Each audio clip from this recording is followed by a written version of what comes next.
Hello, ladies and gentlemen. My name is Johnson Salami. How is your Monday going? How is life in general? I hope you are really enjoying your January. Let's look at the newspapers review. And today is 19th day, the month of January 2025. 5? No, 2026 rather. That is one of the issues about life. Most times we get to keep on holding on to the previous years, previous memories, and then we forget to enjoy the current issues, enjoyable moments, kind of fun issues or events that are happening in the earth of us. And we may remember that we are in a new era. So we'll be using quite old time, the last previous year, to be as this current year. But it's something about human being. We are used to familiar with dates or time or people. That is one thing about it. But we need to really ensure that we get ourselves disciplined. So before going into this matter of the day, we're supposed to review. I want us to understand that time is changing. So the first one is from Punch. This is FG opens applications for 2026 overseas scholarships. Now, this is Tinubu's scholarship, and according to the special advisor to president, that is through X, and there's a scholarship.ptdf.gov.ng. That is the website where you can apply for only MScs and PhD, and it's there are about 170 schools, from France to Germany and then UK. So those are the three, I think, major countries that you can apply for it. There's a payment to be paid and so on.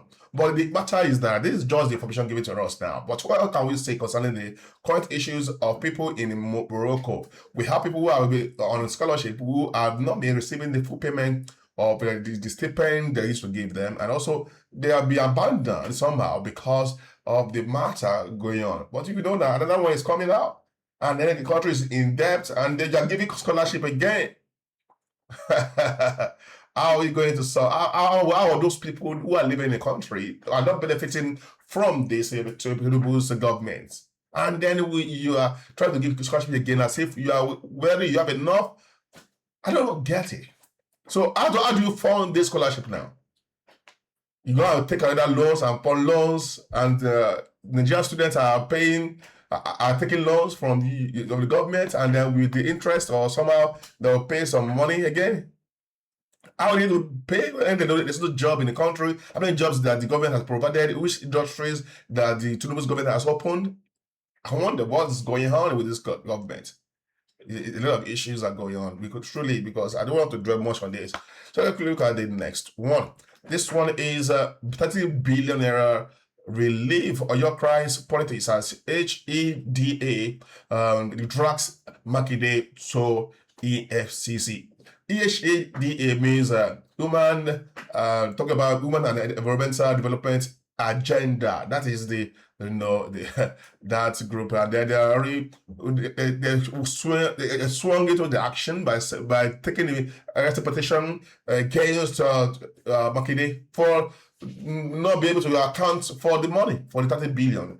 Although Makinde basically spent before in the previous time that the money, that billion, is still intact, that he has not touched it when Fayose accused him of squandering the money or not really utilizing the money or receiving 50 billion. So from 50 billion, the government said that it's 30 billion and it's still there. Now, this group will say they are not taking it matter to the Olukoyede, to the chairman, EFCC chairman, to ensure that there's no impartiality at all in this case of investigation to really know the whereabouts of the money. Where is the money? So let's look at the next one. Kano to prosecute killers of housewife, 6 children. Now, this is the matter now. It happened last week, and the housewife and the 6 children, one of the children is not us. And then it was so sad. It was during the late hour of the day, according to that, close to the noon, meaning that it was during daylight, not the midnight. She went to scream and call for help before the issue better led to the the pie and the students, I mean, his children, or our children rather, only came back returned from school, according to the reports. And every day now, the neighbors, communities, now they are creating more of like concern about what is happening and who did this, and they're looking into it. So let's look at the killers. What's going to happen to them? Would it be one of the Deborah issue case that they could not arrest them? Because these issues keeps rising up. It's happening in our country. Our country is our fatherland. Then the next one. Let's look at the policeman kills a colleague in Rivers. Is becoming a recurrent matter or issue that we keep on saying, because perhaps because of drugs or because of alcoholism that has been taken, and that could lead to that. I don't know. Any little thing, you just pie the colleague. Then the next one is the Touchline drama has done well. Incidents sparks tension between Morocco, Senegal, and AFCON final. Now, remember, this is what happened to our keeper when we were playing with Morocco.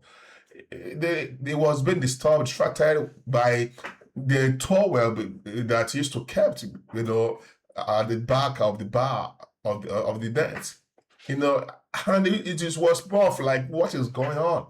And before you know it, we're using and you stretching his hand to show the disappointment, more of like FUCK, and for them to, he was directing that kind of sign with his fingers to, at Morocco's supports of fans. And at the end of the day, actually, we eventually lost the match. But this one, the matter led to the point that even Akemi also threw the towel outside. And we wonder what's happening. The towel is not inside the field, it's outside. After the line. But anyway, the matter has gone. Morocco lost and took second position, and Senegal won eventually. Although there's also another incident that happened that time, if you didn't watch the match, that the whole team except Mane that remained on the pitch, the rest went to dressing rooms, and they did not want to play again because of the fouls that took place.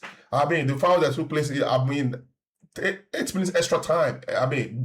Injury time. I wonder what is going on. But when Senegal scored their own goal after, because a little push, and then they scored, the referee blew again. At the end of the day, it was becoming somehow. And at the end of the day, the player that played the penalty they call it penalty cack or penalty cake. But anyway, this is how I can go today. I will see you by God's tomorrow for another edition. Remain blessed.